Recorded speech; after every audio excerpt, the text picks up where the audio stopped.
Awesome. So welcome everyone to On Night New York City. Thank you for joining us online. Hope you're all healthy and keeping it sane in this crazy world. On Night is a monthly meetup organized by the nonprofit augmentedreality.org, which has a mission to advance AR in order to advance humanity. And we do it by bringing together the best of AR from around the world in front of the AR community. This month, the new iPhone 12 LiDAR scanner was launched, and we're all super excited about it. So we've assembled an awesome panel with those leading the charge and making LiDAR shine on the iPhone. My name is Ori Inbar, and I have one question for you. Are you ready to get augmented? Can hear you, at least. In the chat. Yes. Yeah. Yeah.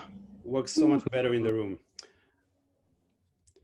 Okay, folks, so by joining On Nights, you're actually joining a global network of AR professionals from around the world. They meet in over 18 cities, and many actually operate now online, so you can join them.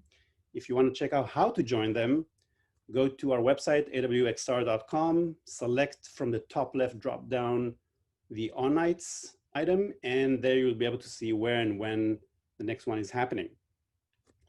And since you're now joining this incredible community, let's get social. First, you can follow the news on Twitter, on this Twitter account, and use the hashtag for tonight, On Night NYC. And for the widest collection of XR videos from the past 10 years, check out our YouTube channel with over 2,000 videos. If you are on Facebook, for those who are, you may join the conversation there. And also feel free to join our weekly spatial, the newsletter that covers the latest news from the past week, like a quick read every Friday in your inbox. And if you're launching a new product or need some help in generating leads, let us know. We'll help you get more bang for your marketing buck by engaging with the AWE community online. One more thing before we get started.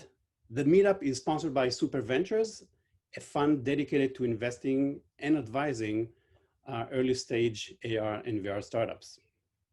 And that brings us to the topic for tonight.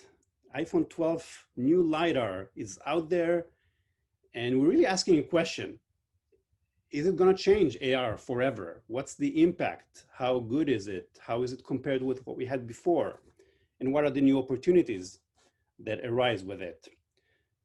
To answer this question and many others, including yours, here's the all-star panel with those who are at the forefront of using LiDAR for AR. From Snap, we have Ki Pan. From Niantic Labs, Meghan Hughes. From or about Occipital, we have Jeffrey Powers. And to represent the developer community, my favorite AR developer, Patrick O'Shaughnessy, a former Arnie presenter. But before we get started with the talks, I'll start with a quick refresher on how we got here. So think about questions, think about what conversations you'd like to have, and start putting it in the chat.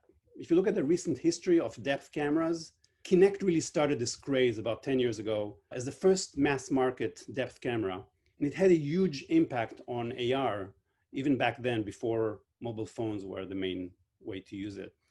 Later, of course, came Soft Kinetic, which is now with Sony, and Intel RealSense, which was canceled, then seemed to be resurrected, and a few others. But they were like standalone depth cameras. Then, in 2013, we got these little gifts. One was the Tango, the Project Tango by Google, dedicated hardware with depth cameras and sensors. And Occipital, which really innovated here with the first mobile accessory depth camera that was attached to the iPad, the structure sensor. We loved both. I think we all were really excited with both these devices, and they were really kind of the first time that you could see true AR on a mobile device. We all thought it's going to become soon a standard feature on smartphones. It didn't. But rumors about the iPhone getting a depth camera started as early as 2017.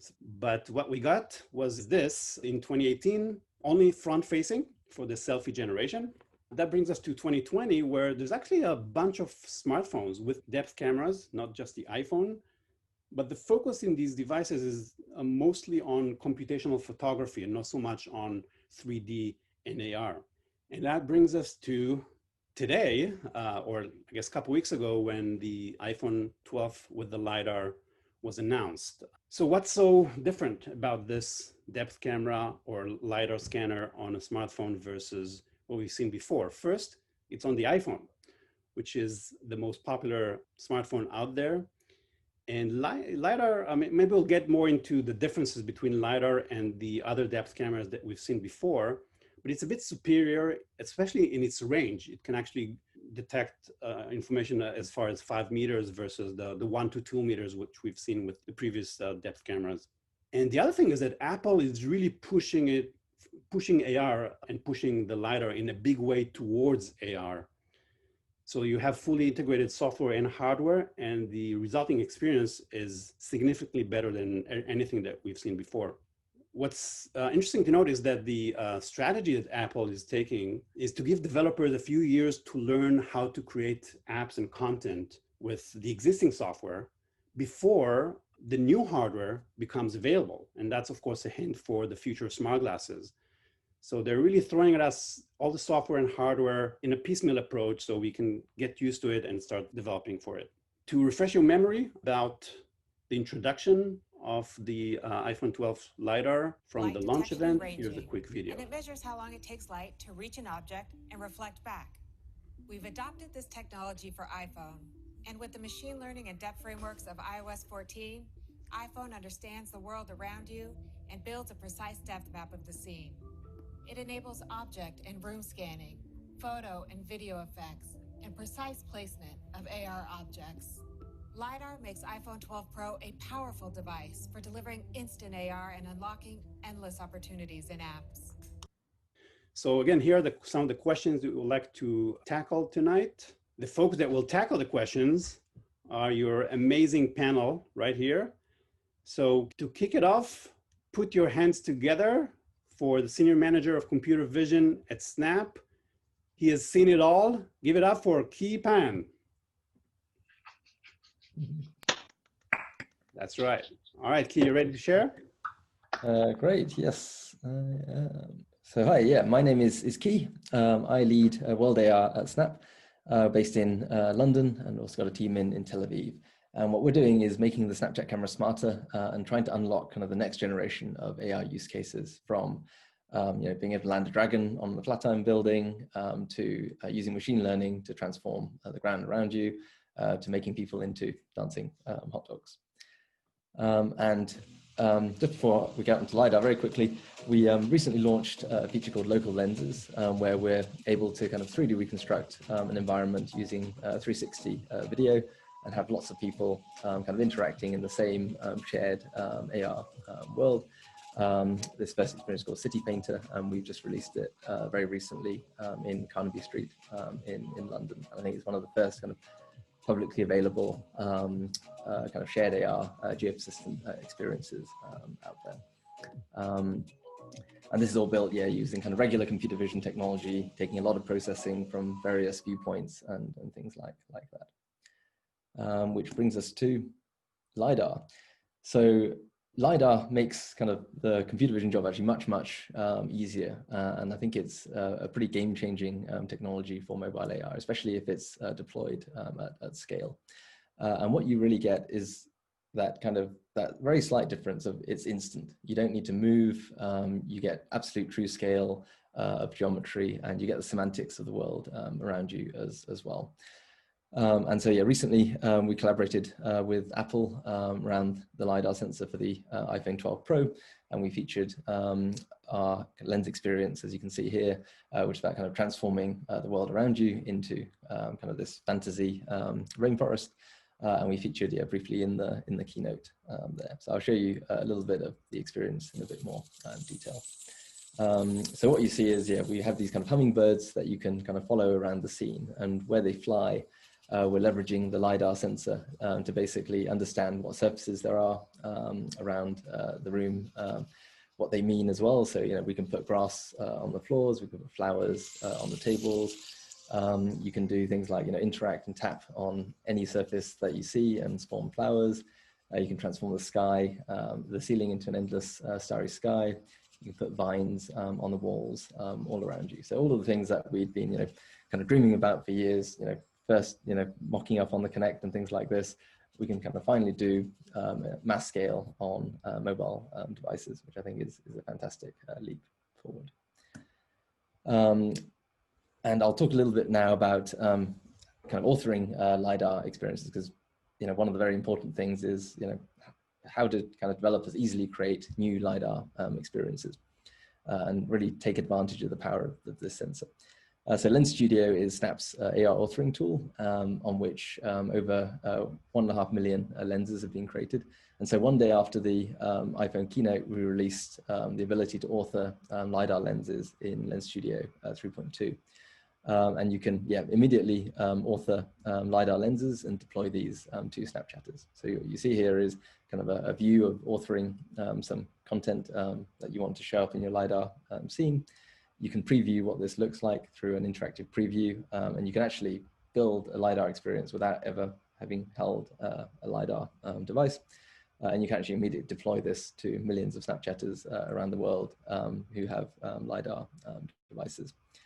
And you can also very easily kind of pair to your device and kind of preview exactly what the experience looks like on your phone.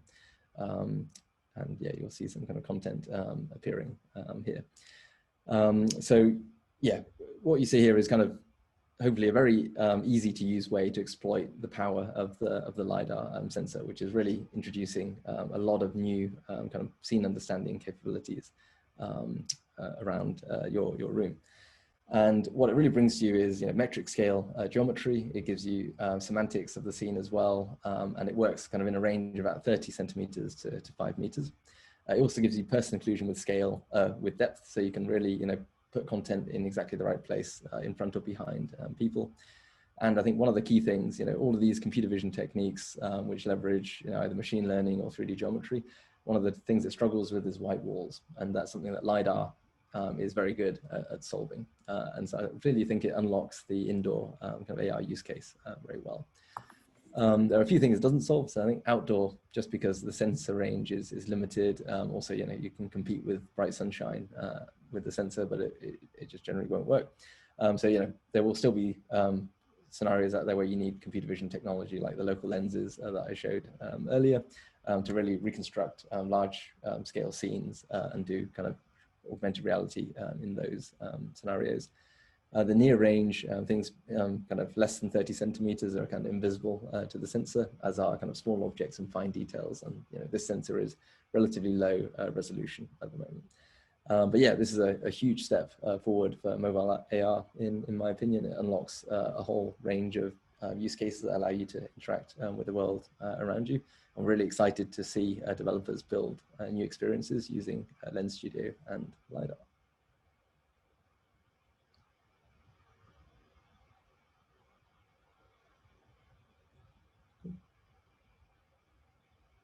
Oh, sorry, Ori, I think you're muted. Thank you very much, Key. Sorry, I was on mute. So I see some questions coming in the chat, but my big question is kind of what's the biggest impact of this new thing? I think we're all saying it's a new milestone. It's cool. It's opening up new opportunities. But if you look kind of at the combined benefits of this new sensor on the iPhone, and with all the software that comes with it, like from Snap, how do you see, where do you see kind of the biggest change that we could envision in the next year?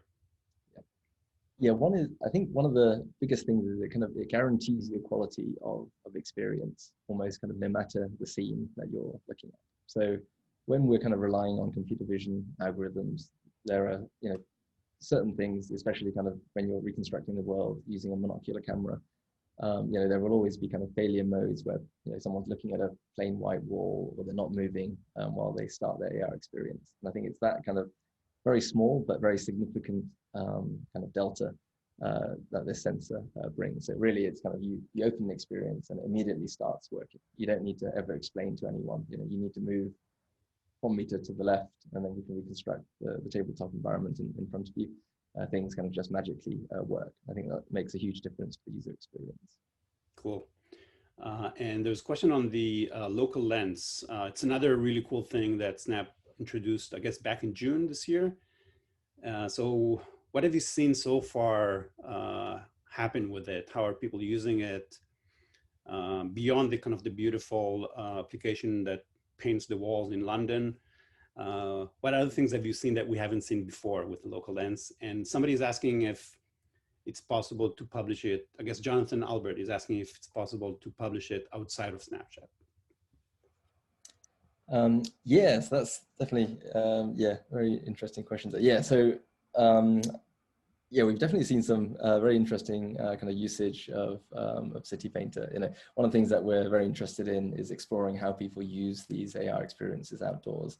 And it's really nice actually to see, like, some people really have a competitive streak in them and will go literally take over the entire street with one color. So with City Painter, you're either red or you're blue.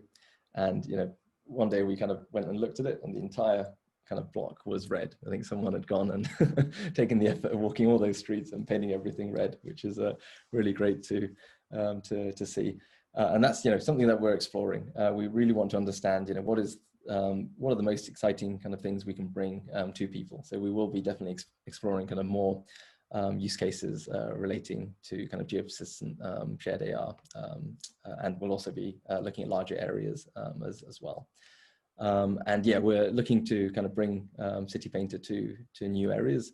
I can't disclose the roadmap at the moment, but yeah, we're definitely looking to expand to other areas in short order, although the kind of global pandemic makes that a little bit tricky as well at times. Indeed. And is it possible to publish from Lens Studio outside of Snapchat? At the moment, no. So yeah, Lens Studio is restricted to publishing to within Snapchat. I think with one exception, we have a camera kit product which allows you to kind of embed the AR capabilities of Snapchat into your own application. So there you can leverage Lens Studio to publish kind of into an app that you've integrated through camera kit. Cool. I see people already inviting City Painter to Miami, to the Art Week, to Las Vegas. I guess no lack of cities that are interested in bringing it to Excellent. the city. That's great. Very cool. Aki, why don't you stick around for a little bit? Well, we may have some more questions later on, but I want to move to our next speaker. Next speaker is coming from Niantic, another amazing leader in AR, and already kind of jumping in on the LiDAR and offering special capabilities with it. Give it up for the head of go-to-market real-world platform at Niantic Labs, Meghan Hughes. Woo. Great. So thanks, Keith, for kicking us off. That stuff looks so amazing and super exciting. So I'm going to give a little bit overview of our vision and then also a quick look at LiDAR. I have a few videos in the appendix as well that I'm happy to share afterwards if we have more time, or share via email to Ori for folks to see. So just getting right into it. So Niantic's building global AR games, as you all know, Pokemon Go, Ingress, and Harry Potter. And from that, we've created this real-world platform that we use to power those AR experiences. That includes gameplay features, mapping features, and dev features for AR that we are working to bring to third-party developers and open up parts of that platform for people, for third-party devs to build AR experiences using our technology. And what's the latest that some of you might not know about is we just announced that we will have 10 new titles in development coming out in addition to the ones that you know today. And as most of you here might already know, we acquired 60 AI, which is where I came in. I used to be on the 60 AI team, and now I've been working at Niantic, and it's only been about 6 months, which is kind of crazy. Time flies, I guess, or doesn't fly with COVID. So here's where I want to tell you a little bit about, to answer Ori's prompt about LiDAR. What we're really trying to build at Niantic, and what we were also trying to build at 6D, is being able to create this 3D reconstruction and this mesh without relying on LiDAR cameras or relying on high-end devices, and to bring that to all devices. And so what I will flag is we've had a lot of discussions since LiDAR came out. There are benefits we get from LiDAR and that all software gets, and a few of those were already discussed before in Ori's opening, but being able to see in the dark, that has uplifted the software experience. We will see better 3D dynamics and object recognition from LiDAR. And so those are things that, and I think that the range actually is something that we are able to accomplish with the mix of Niantic and 60s tech. But again, like LiDAR ultimately lifts all the software up. Matt and Meisnieks and I were talking about it as well, and it's like almost a rising tide situation where we believe that all software is going to benefit obviously from the advancements of LiDAR. But then ultimately, we hope that the whole market lifts up because of the consumer awareness. I mean, you know, things that Snap actually did, where the more people are exposed to this technology, hopefully the more aware they are of what they can get from it, and therefore more brands will build the use cases and the experiences that we're all hoping to see because they've become more familiarized. And that's something we're also really excited that the technology will ultimately raise consumer awareness for what we can accomplish here, and we'll see some more ideas come out. So let me just really show you quickly. What you'll see at the beginning here is a player scan, and Niantic is building its map through our own meshing, but also through having players do what we call points of interest, do scans of locations that we create into a 3D map. And so we're using, you know, thousands and millions of player scans to add to our real world map. And then here you'll see the results of 6 months of work for our 60s integration into Niantic. And so this is our 60s co-founder, Victor, who's now on the Niantic research team, walking through Oxford, which is always a pretty place to scan, and creating a fast real-time mesh, a 3D reconstruction of his walking path. And this is his version without LiDAR, just to show the recognition and the 3D recognition we can create.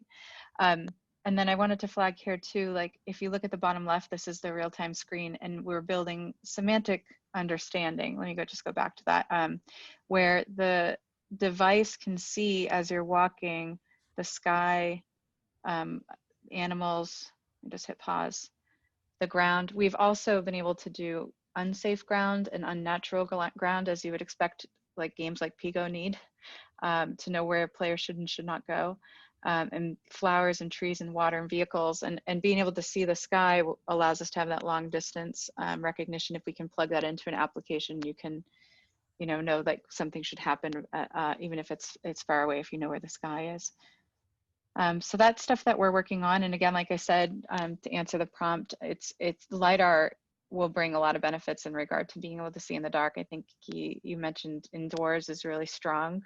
Outdoors is a little bit not as strong, I would say, but you know, better 3D dynamics and object recognition for sure with LiDAR.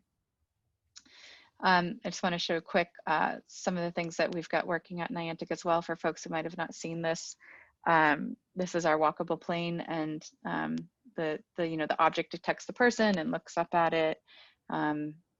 Similar to sort of what the 3D scanning will do is when we'll be able to see the edge of a walkway and make the adjustments. So that's really exciting. And then just an overview of what Niantic's real focus is and vision is for our mapping and our platform ambitions. We want to map reality, we want to understand it, so adding more semantic awareness, and also share it, making multiplayer work really strongly beyond 10 people to hopefully a large group of people. We're working on a VPS system, and we're hoping to bring all that to the platform. So again, millions of sessions a day are battle tested with the current games that we have. So we're able to take our platform and test it out with the products we have on the market.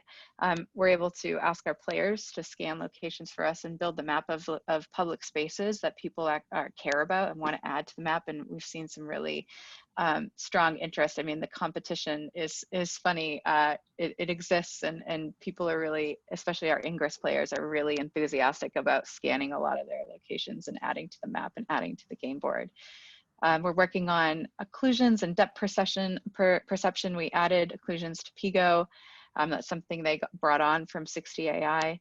I showed you the semantics and the 3D reconstruction, but also in development is our AR cloud features and the VPS system that we want to use to power the AR map of the world. These are things that we're like ultra committed to. It's our part of our North Star.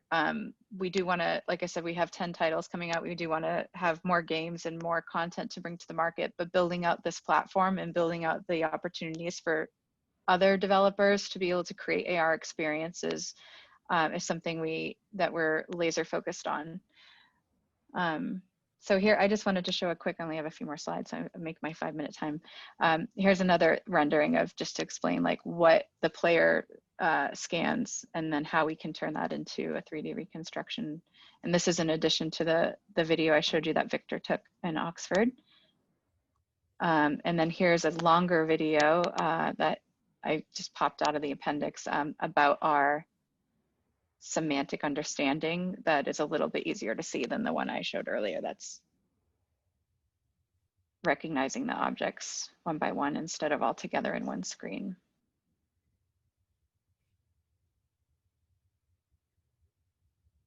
It sees the street as unsafe. And then really quickly, I just wanted to flag a couple ways for those in the to work with us, for those here who are developers.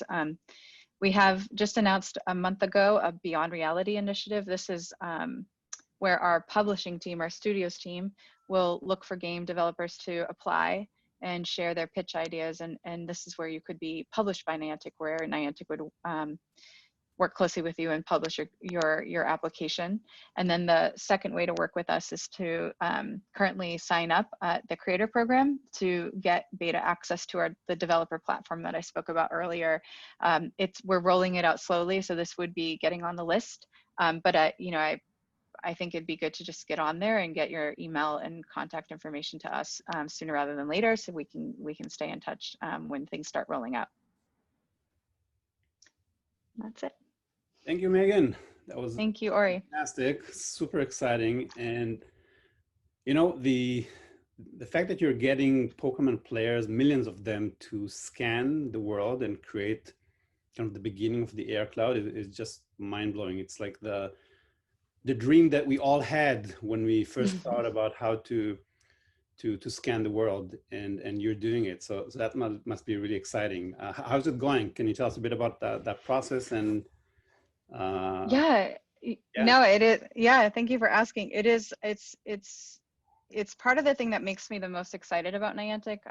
When we were in talks with different companies at 60 about who might be the one to purchase us, Niantic has a unique approach to this market in that its players are scanning, and that it's getting these really cool points of interest from folks and can utilize that massive user base to help us build the map. And they're all super passionate about it. I'm hoping we'll see more of that when we open up the platform to third-party developers and they're scanning as well, or their users are scanning. We'll see.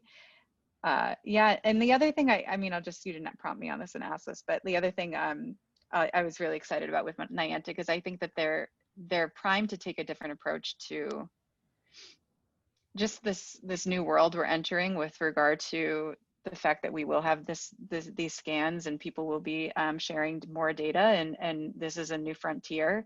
And John started the company, and the team is really focused on building technology for the better of humanity, for building tech that gets people outside, gets people moving and staying healthy and socializing in a good way. And so I'm really excited too about just how the company thinks about privacy and data collection, and I'm happy to be a part of it, and it'll be interesting to see as they continue to grow the voice that they have in the market in comparison to the other ones who are in the space as well.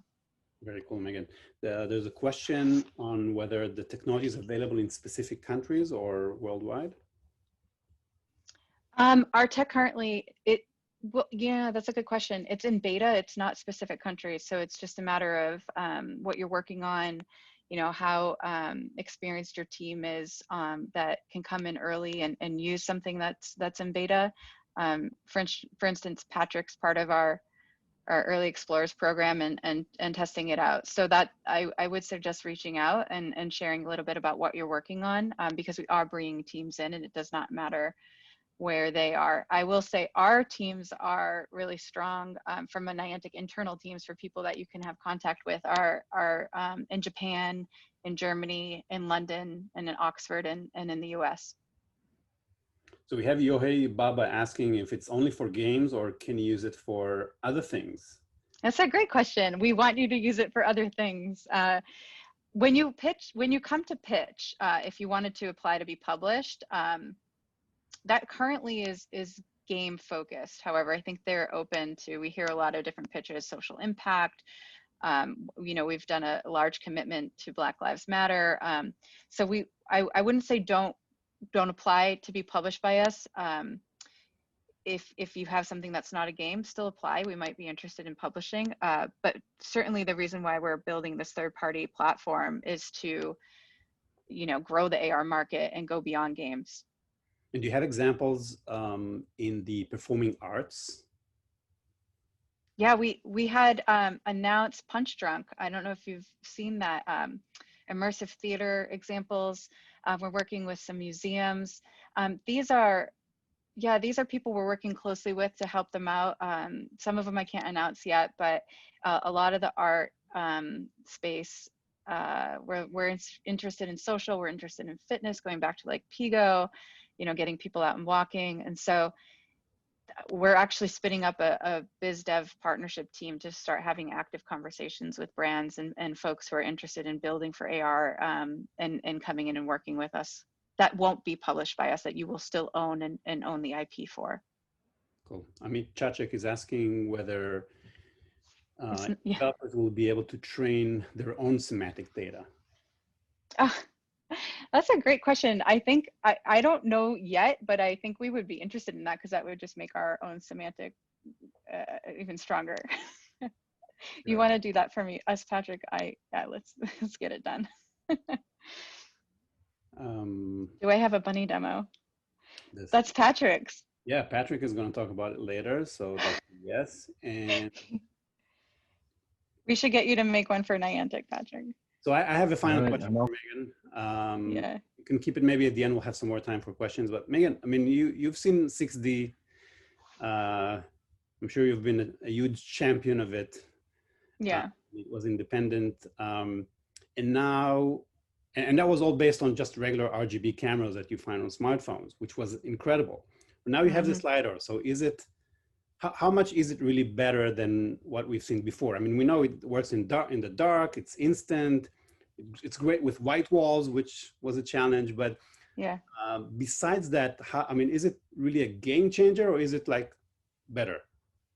It's, our team would say it's like better. I think Matt, even, I hate to quote him if he's here, sorry. It's not a magic wand. It's like, it's making it, the software slightly better, I would say. All right, we'll take it. It's good, but yeah. Classic NIH, not invented here.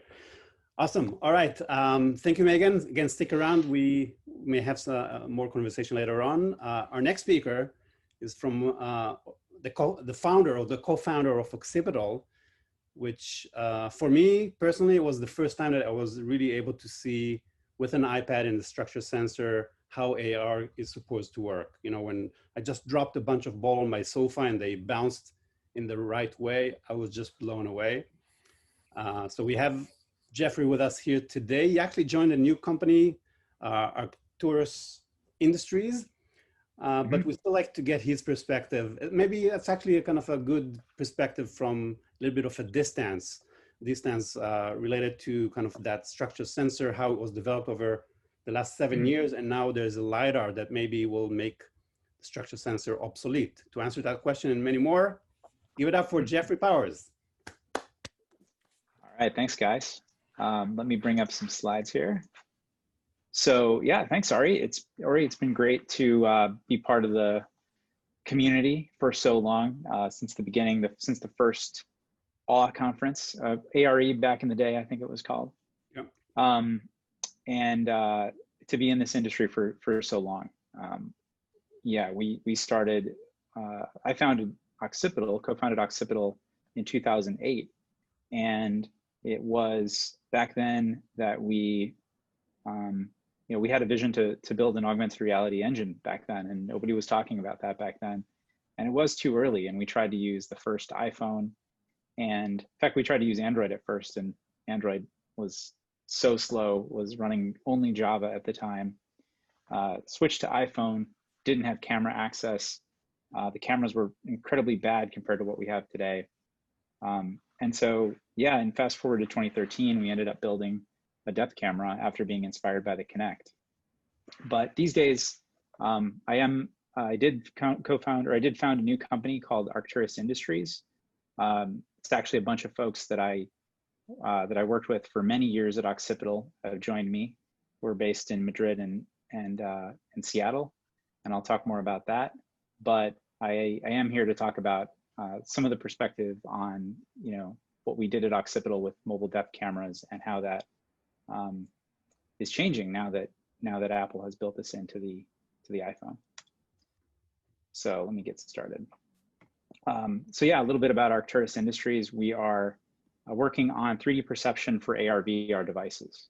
So we plan to use sensors like this new sensor, but we won't build them. So we're basically building a perception engine for AR, VR. We're really focusing a lot of our energy on VR in particular. There's a ton of focus, in fact, from some of the very people on this call in AR, and AR is clearly a massive, massive, massive part of the future. There aren't too many people other than, say, Oculus working on the VR side of it. And so we're a little bit more focused on the indoor side.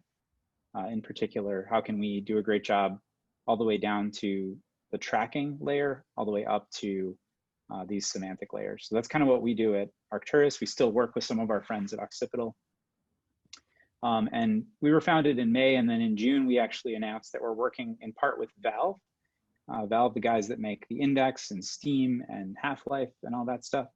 And we launched a feature called Room View 3D, which does real-time mesh building, essentially, a real-time depth estimation of the room in front of your Valve Index headset.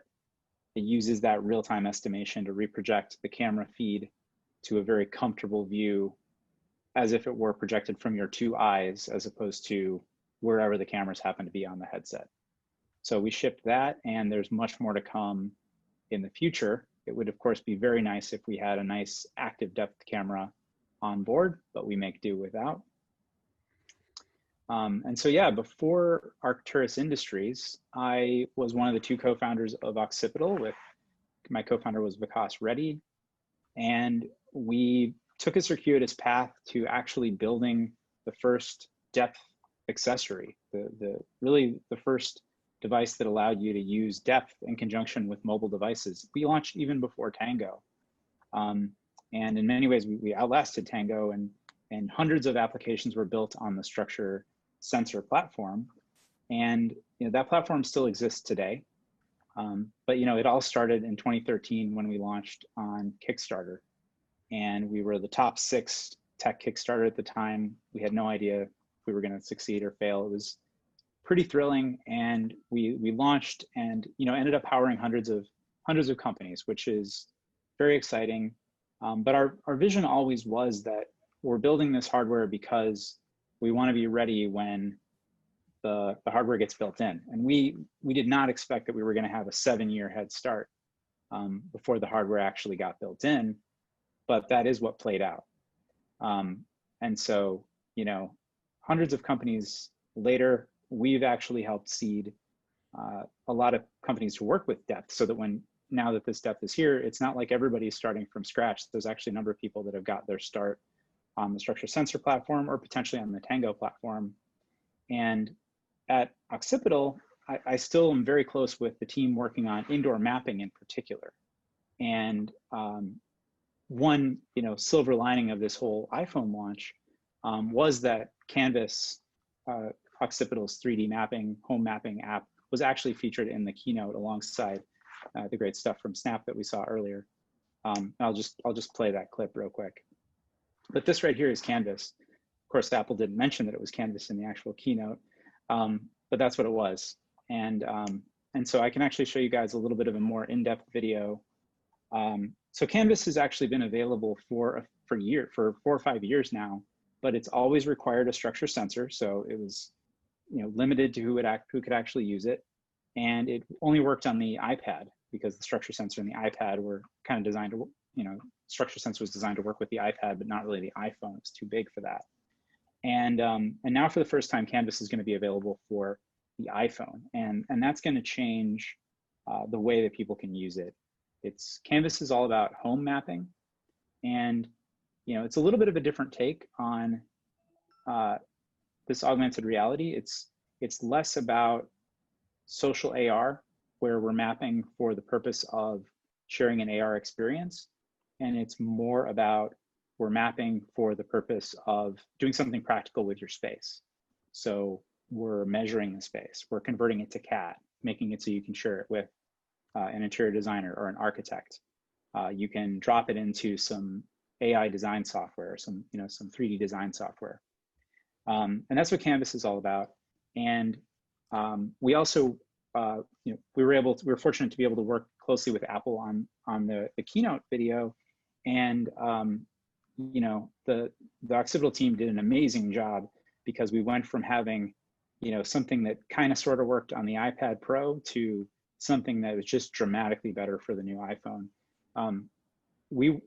I would say, yes, it's a sensor that makes things better, and it isn't a panacea. It doesn't solve everything, but it was pretty cool. We were able to basically take something that we were processing in the cloud in about 15 minutes with an RGB only camera to something that runs in about a minute on the phone itself. All the processing is on the phone. The texturing was leveled up dramatically. The accuracy was leveled up from what we could do with RGB only. But now Canvas is going to be available in just a couple days for the new iPhone. So for anybody that has the Pro, you can go to canvas.io next. You can sign up. You can also just, if you sign up there, you'll get a notice, or you can look at Occipital's Twitter to find out when it actually goes live on the App Store. But let me play a little video so you guys can see what that's like.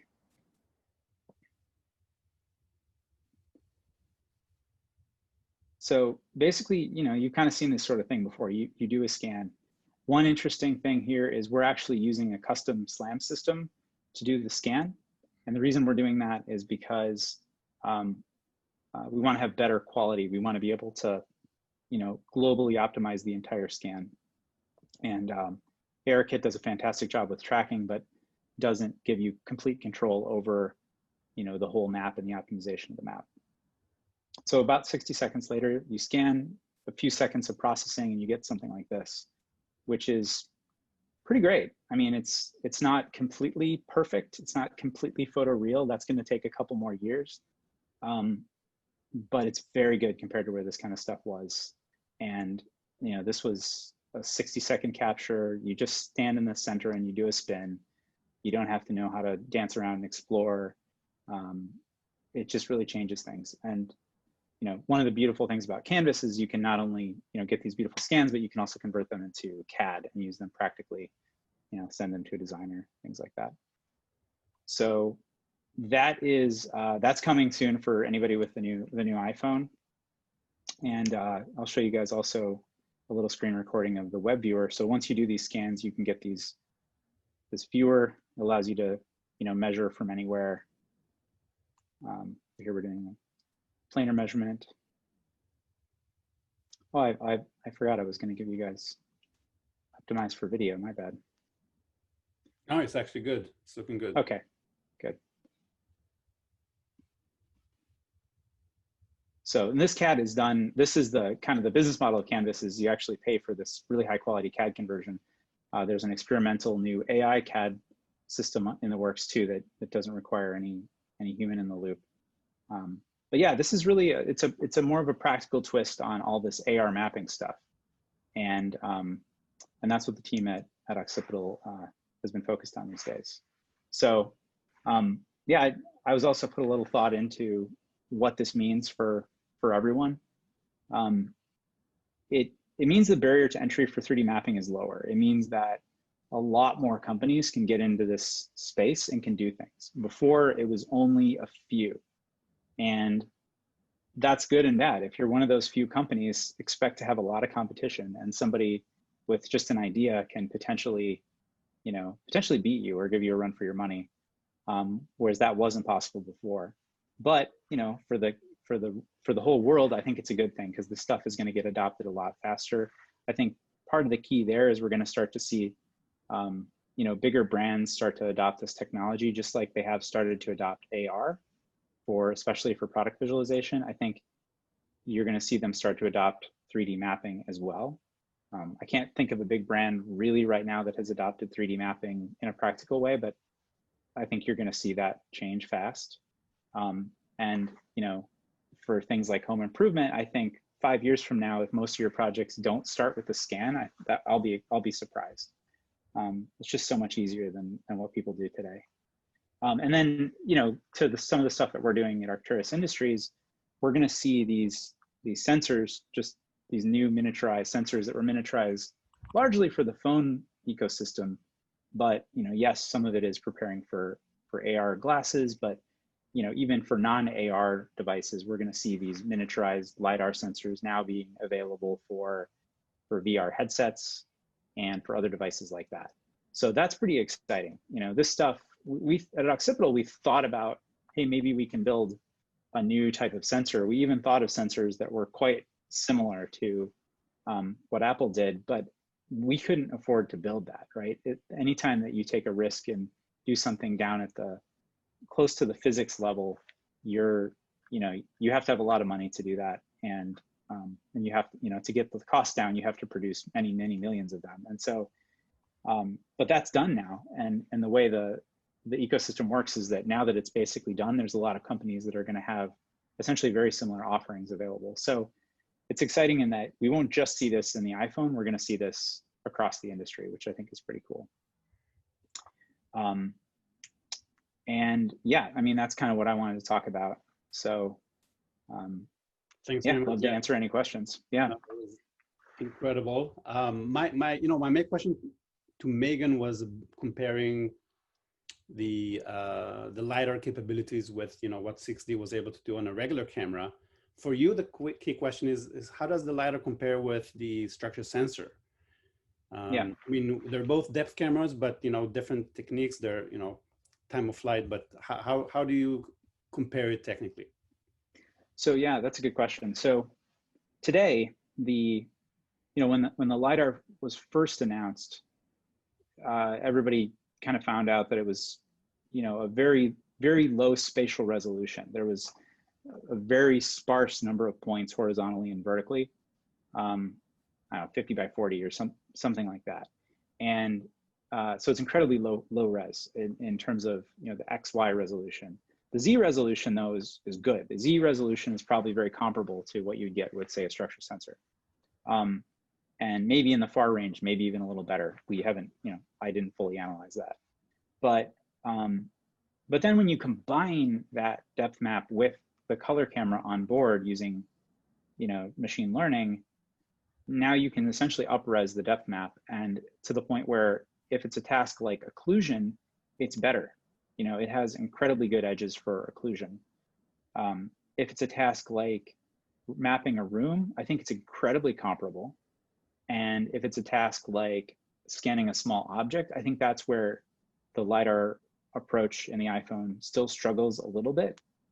And it remains to be seen how much detail people are going to be able to extract out of that sensor by, using some fancy tricks like, combining with the camera in a better way. The way that Apple's done it doesn't retain a lot of details in close proximity.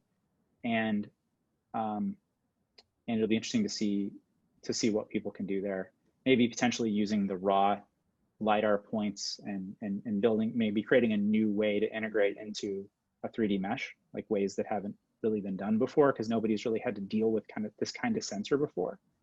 So in short, I think there's an incredible amount of data there, but the software isn't ready to produce really high resolution, small object scans. And so I think that's going to be a weakness for a little while. For rooms, it's just as good as anything that I've seen, but for objects, it struggles a little bit. Cool. And somebody is asking if it's if the LiDAR in the iPhone is similar to the one on the iPad. Yeah, they're almost, as far as I know, they're extremely similar. I haven't noticed a difference. And all the Canvas software that you mentioned from Occipital, it's all already available on the iPad, right? It's available on the iPad, but the upgrade that people are going to see is huge. Just a major upgrade. So, and Canvas was designed for these practical reasons, creating, CAD models of spaces. It wasn't about like high fidelity textures and things like that, which is, maybe relevant if you want to do like a VR, view of a scene or, something like photogrammetry style. But the app upgrade that you're going to see in conjunction with the new iPhone is pretty massive. So the texture quality is way higher, and it's not designed for like virtual tours or anything like that, but you can start to do some very interesting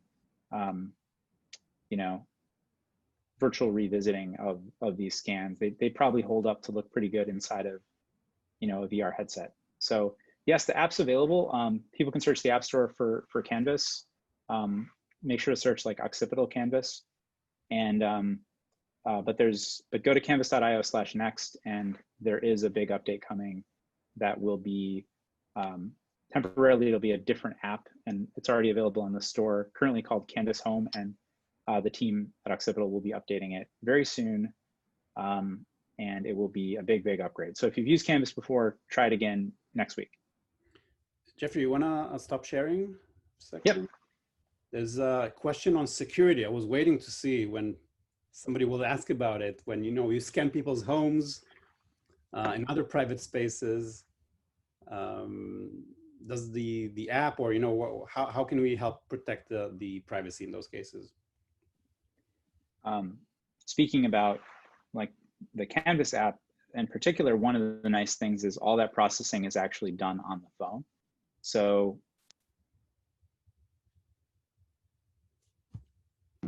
but then when you decide to share it, it's it's the usual things that are associated with sharing on Facebook or Twitter or anywhere. At that point, you just have to make sure it's only shared to the people it should be. So be careful before you share it. All right, Jeffrey, that's awesome. For now, stick around. We may have a little bit more questions later. And now we're ready to move to our developers representative. Glad to have Patrick O'Shaughnessy with us here. He showed us before another cool game called Babel Rabbit. That was probably a year ago, right, Patrick? Yeah. And now he's coming back with a new game. Really cool game. I played it on the iPad and it's awesome. And I think it's really kind of taking advantage of this new LiDAR. So let's hear all about it. Give it up for Patrick O'Shaughnessy from Patch Reality. Thank you very much, Ori. I have to say I'm humbled to be on this panel with these other great presenters and companies. And I have to say you're my favorite AR ambassador for sure. So just a bit about Patch Reality, since we're not Niantic, not Snapchat or Occipital. We're a tight-knit mixed reality, and yeah, we're a tight-knit mixed reality strategy, UI, UX, and development team. And we've been focused on AR and VR since 2009, right about the time probably we met, Ori, and before actually. Then this is just the obligatory logo slide of some of the clients that we've worked with. A lot of our clients are focused on like AR prototyping, and some of that work we can't talk about, which is why sometimes we have to do things like Babel Rabbit just to show that yes, indeed, we can do some interesting stuff in AR. you mentioned Babel Rabbit already. This was done with 60.ai. When 60.ai first came out, we were so excited because this was the first time that offered an opportunity to sort of scan the world with normal devices that everyone had and create a mesh of the world. And so we created this little rabbit that inhabited your world. And then of course 60.ai got acquired, and we were actually excited about that because they're now going to be scanning the entire world as part of Niantic. But of course that meant our bunny had to go away and take a hiatus. But if you want to, if you like Babel Rabbit, you can still play with Babel Rabbit in the AARP app from called Alcove, where Babel Rabbit lives on in VR. And so when Apple announced iPad would be getting LiDAR, we were again super excited, and we thought, well, we could maybe resurrect Babel Rabbit, but we decided to actually just go a different direction and try something new, just for the the novelty and see what else could be done. So what we created is called Epic Marble, and it's a LiDAR-based augmented reality game, and it's really simple. And I'm going to share some video and talk over the video. So this is the opening screen. We wanted to create a game that was had a really simple game. It is optimized for video. It is? Oh, okay. All right. So that's what we have. Yeah, let me do it again. Yep, optimized for video. Okay, let me go back here. So yeah, so we wanted to create an app that had a very simple game mechanic. The idea is you place a starting point in the world, you place an end point in the world, you hit go, and you try to get the marble to go from start to end. And then you can retry, you can put different obstacles in the way or move the end goal. And the idea is to get the most epic and creative and longest run. So from a technical standpoint, I just want to show, starting off, how quick and other presenters have talked about this, how quick the scanning is. This is just like from the time you fire it up, there's maybe a 1 to 2 second delay before it just starts filling the filling in the mesh. And this is, it's pretty detailed, as you can see. It also can scan in the dark, has been mentioned. This is with the lights off, scanning the same area. This is from cold start. So it's been really, really wonderful. Basically, we didn't really add any onboarding into the game. We'll see if that pans out. We may want to add something in later down the road, but for now, it's just, you just start it up and you just start playing. So this is kind of showing how, this is a very early build of the game. This is like one of the very first builds of the game. But it was just showing how the LiDAR pretty quickly reacts to new objects in the scene. So this is me taking my shoe off and using it as a little bumper to try to get the ball where I want to go. It took a number of attempts. So just taking off one shoe didn't work. I had to take off two to go in. But so this is, what's interesting for the gameplay is it's both a positive and a negative in a way. Like, it's positive in that, you can get creative with how you set up your environment, and you can adjust it to make your run more creative.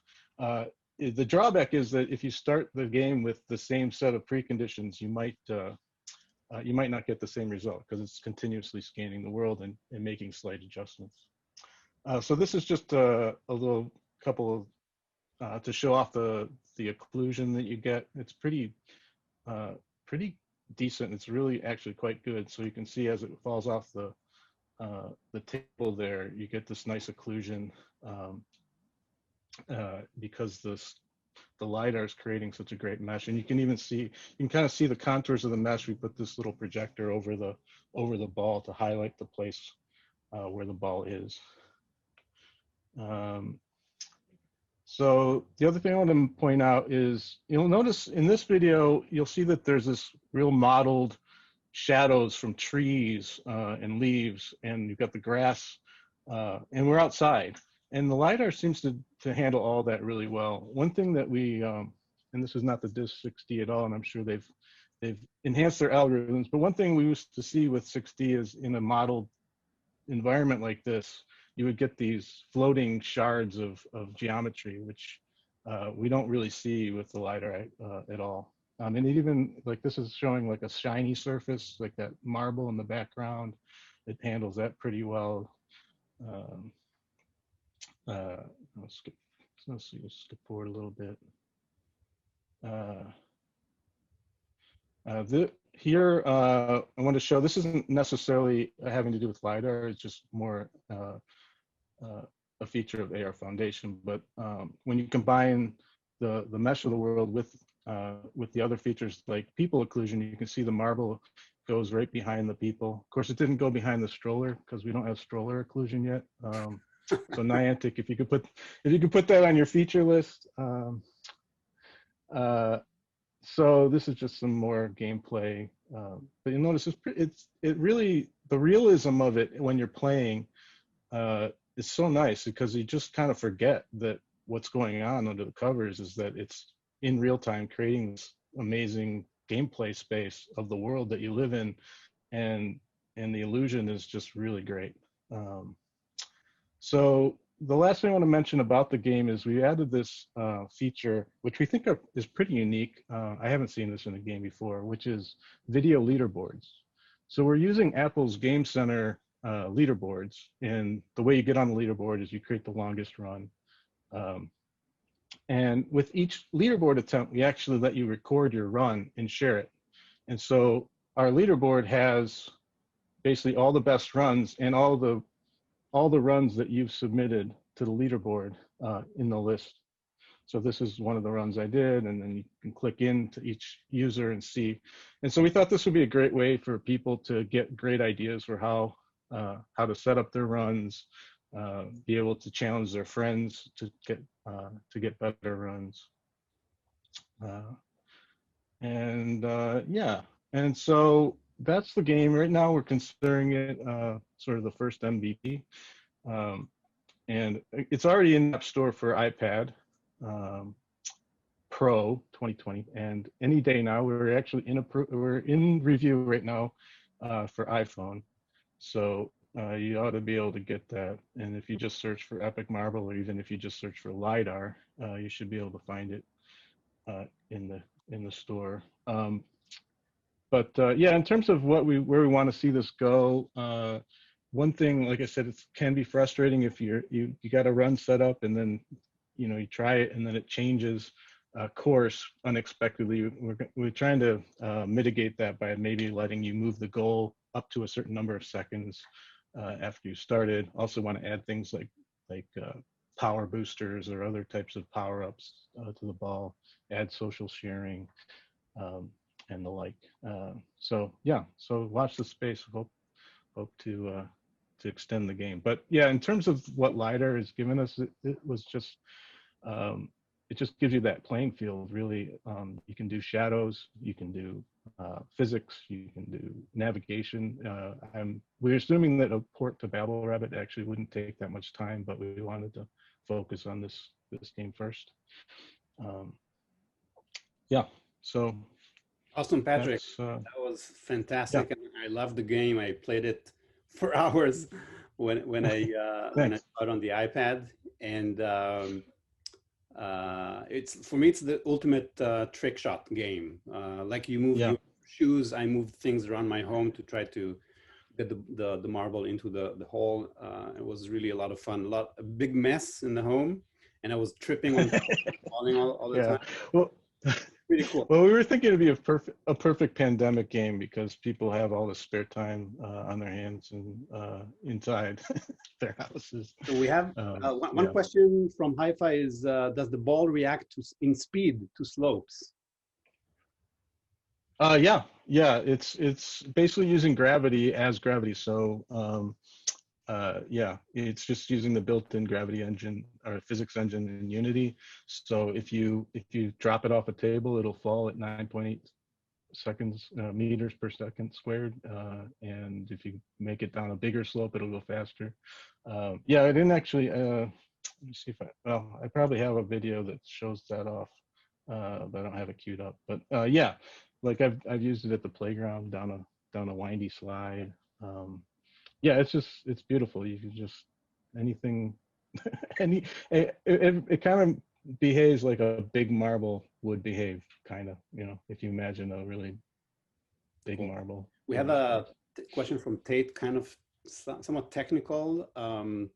Is the LiDAR data natively integrated into the AR Foundation surface detection, or is it Yes. separate? Yeah, there's a new component they added to the AR kit to the AR kit integration in AR Foundation that allows you to do the meshing, and you have different options of how dense you want it, etc. So yeah, here I can show you. Let me see if I've got. Is this? Yeah, so for me, you know, one of the advantages of the game, which is that, the LiDAR, is that it constantly updates the mesh, was kind of a drawback when it comes to the game, because for every try, yeah. it behaves differently. Yeah.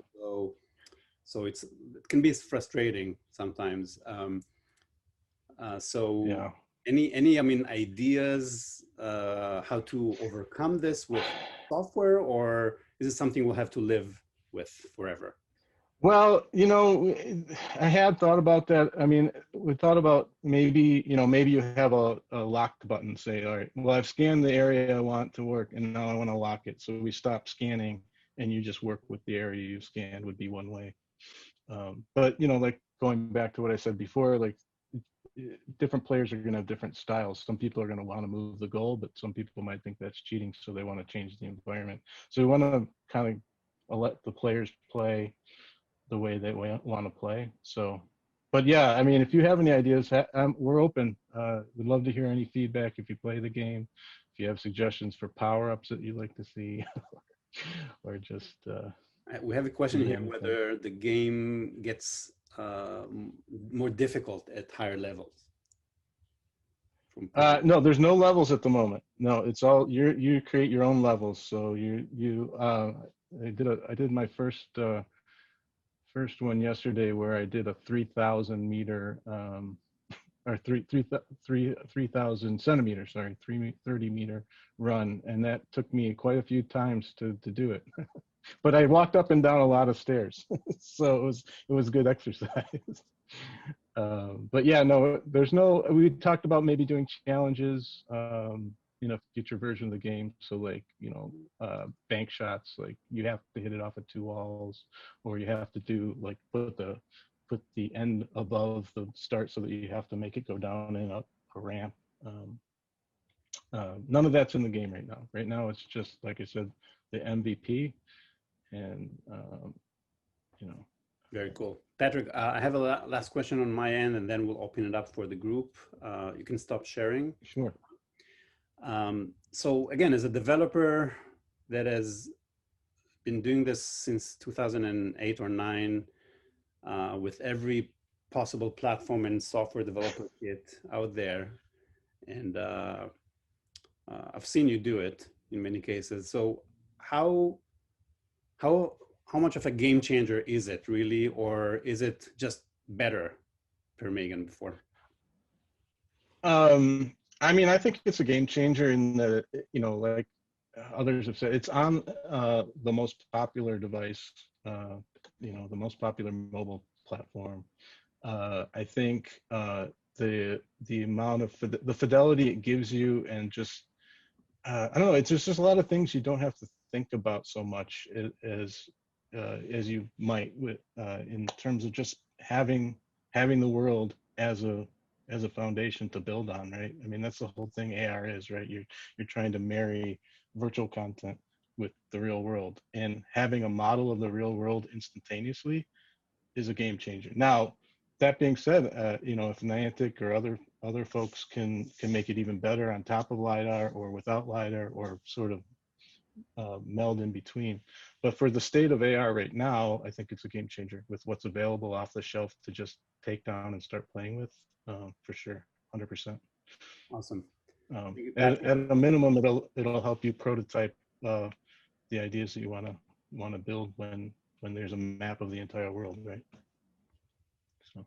Awesome. So I want to thank our speakers, and then we'll open it up for discussion so people can stick around or leave, because we're already an hour and a quarter. into it. Once again, give it up for our speakers today. Keep from Snap, Meghan Hughes from Niantic Labs, Jeffrey from Arcturus Industries, and Patrick O'Shaughnessy from Patch Reality. Thank you so much, guys. You are doing amazing things, and we want to see even more in the coming days. All right, now, folks, if you want to, those who want to share their video, if you're decent, and I see a question from Chris Nunes. Chris, you want to ask a question? Unmute first. Actually, I think Jeff just answered it in the chat. Ask it anyway. Okay, I was just asking about Canvas, using Canvas to scan outdoor public spaces versus indoor home spaces. Yeah, it's definitely designed for indoor. It'll handle indoor large spaces fairly well. Outdoor public spaces where you don't have walls, like you just have like hundreds and hundreds of meters to the next surface. It'll actually do something reasonable, but you won't get a mesh in those directions. So give it a try, but it's really mostly for indoor. This is a large plaza in Midtown Manhattan with lots of street furniture, enclosing walls. So it's not a big open space, and I hope there's lots of detail, but I'm gonna give it a shot. Yeah, you could do a few point captures and maybe jump between those or something. Cool. So anyone, if he wants to ask a question, kind of raise your hand and just open your mic and ask the question. There's a question from Myung. What's the limitation on the size of the room? If we can give some parameters as to how to choose. Anyone? Megan, Jeff? For LiDAR captures? Yeah. If we're talking about mapping, I think it's really comes down to that kind of 5 meter range. And you don't get much more than that unless you're using a system that can compute reasonable depth beyond that. But even everything I've seen, whether it's LiDAR based or even if it's pure geometric based, the quality beyond 5 or 6 meters right now is pretty poor. So you don't want to have a space that's larger than around 10 by 10 meters. And objects, again, I mean, you said it's not ideal for objects, but we've seen actually some cool demos online. Is there like a certain size that works better? Just to clarify, yeah, for objects, if they're big enough, I think you can get some reasonable results. I think if it's a smaller object, smaller than say the size of an orange or something, the quality is not so good. And of course, for larger scenes, I just want to say, of course, people like Niantic and others have large continuous mapping, and so you can overcome a sensor limit by just exploring. Anyone else? Was a question around whether it can be used for volumetric capture. Anyone wants to address it? With LiDAR? Yes, Jason, is that you? Yep. I mean, there's a few people making Niantic Labs, also an expert. Sorry. No, there's a few people making some volumetric stuff. I've got bed hair, so I didn't feel like doing video. We're not, but we made a LiDAR app too. I mean, Jeff pointed out you can try to do unlimited, like we have it in our app, but it definitely, the loop closure isn't great. Hopefully somebody else figures that out. So Jason is also a developer that tried all the different hardware devices and software kits out there, and at some point decided to build his own. How do you? What's kind of your feel on the LiDAR? Game changer or just better? Oh, absolute game changer. I think it's a long way to go. I mean, hopefully someone figures out how to solve some of the software problems.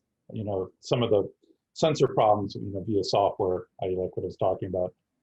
Like we have a mode that allows you to unlimited scan, but if you do a large area, you're going to see a lot of drift and problems. But it's great to see like what Occipital's doing with Canvas and stuff, and I'm just blown away by that video. Really impressive stuff. Cool. There's actually a question on whether you think Apple will bring the LiDAR to other devices. Anyone wants to take a guess?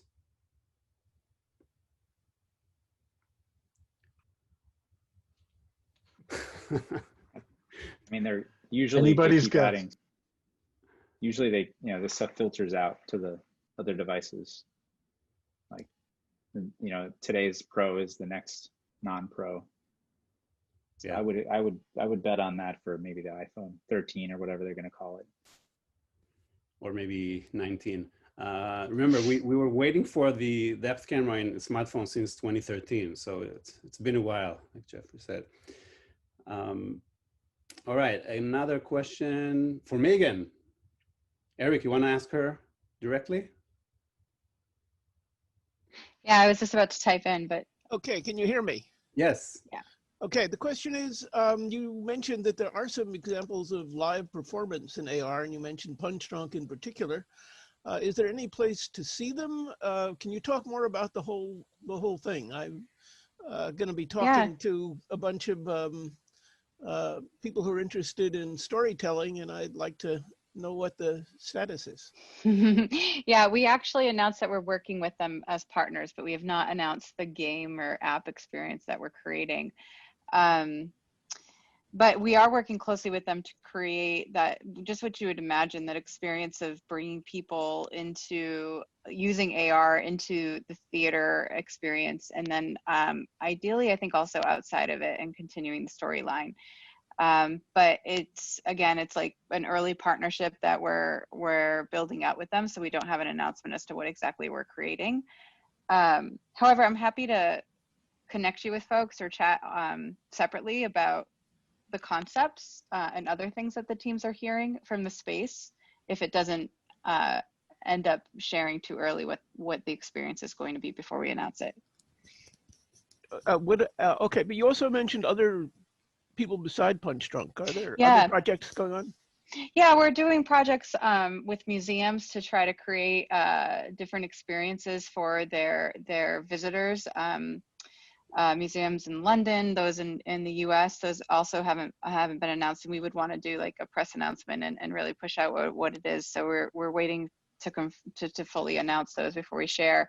But they go beyond wayfinding. It's to be able to, sort of like what Chris Nunes is building, like to be able to have multiple people experience an art installation at the same location, have it have persistence, have it be built on a live map that's again persistent, has occlusion, and has multiplayer experiences across all devices. So that's what we're aiming for. Is the reverse possible yet? Bringing performances into someone's living room?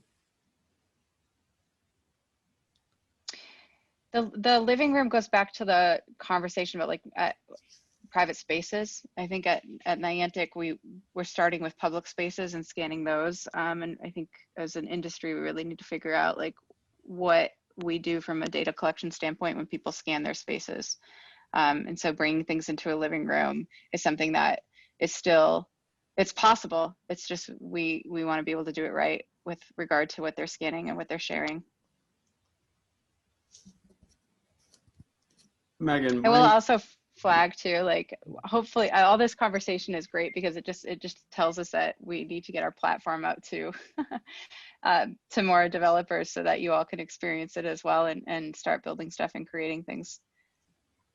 Yeah, we've had here like 130 people, and I'm sure every single one of them is interested in that. So good. I have a goal of getting, I have OKRs that have numbers attached to them next year of developers who need to be on the platform. So I'll come back to y'all. Sorry, Bob, what were you going to ask? Oh, can you hear me? Sorry, I don't know if you can. Yeah. Okay. So I'm, when you started talking about more, it just sort of like triggered something. I don't know if you guys are familiar with Seattle, but something called Teatro Zinzani, which is actually my aunt and uncle. It's a dinner theater, theatrics theater, and things. Yeah. Like that.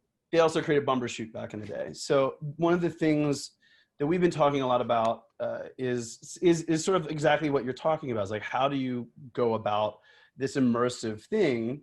And in their case, it's like, oh my God, this situation could happen again or get worse or last for a long time. Right. How do we start to do this? So one of the things that you had talked about was creating experiences and using some of your technologies to do that. Well, you know, they maintain their identity. They maintain like, this is Teatriz and Zani, we can benefit, you know, from this. It's not like, so could you, is that a setting where, you know, you own your IP, you own the idea of what you've created. Right. We're just giving you the ability to bring that to certain spaces. That's right. That's the idea, is similar to what 60 was aiming for with regard to like having a platform that developers can build AR experiences and leverage that 3D map, but not have to be published by Niantic or have the IP owned by them.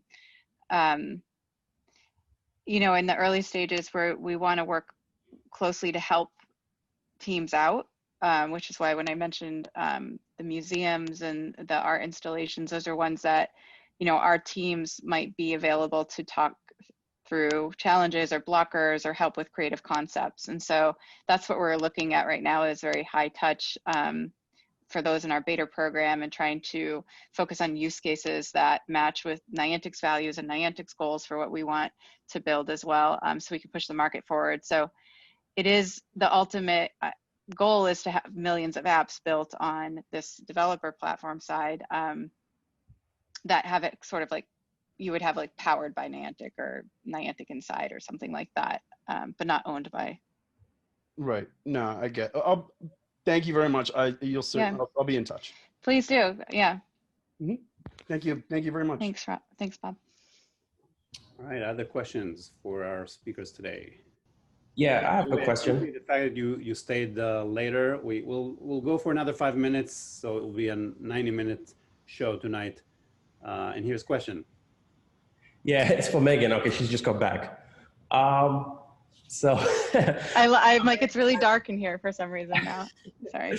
I'm excited around what you're doing with the platform and trying to open it up. And I've been working with AR for at least the last 3 or 4 years. And I've also been trying to teach designers, especially coming out of university, just how to think and apply, to think about designing for augmented reality, because it's a very new skill set, and all they do is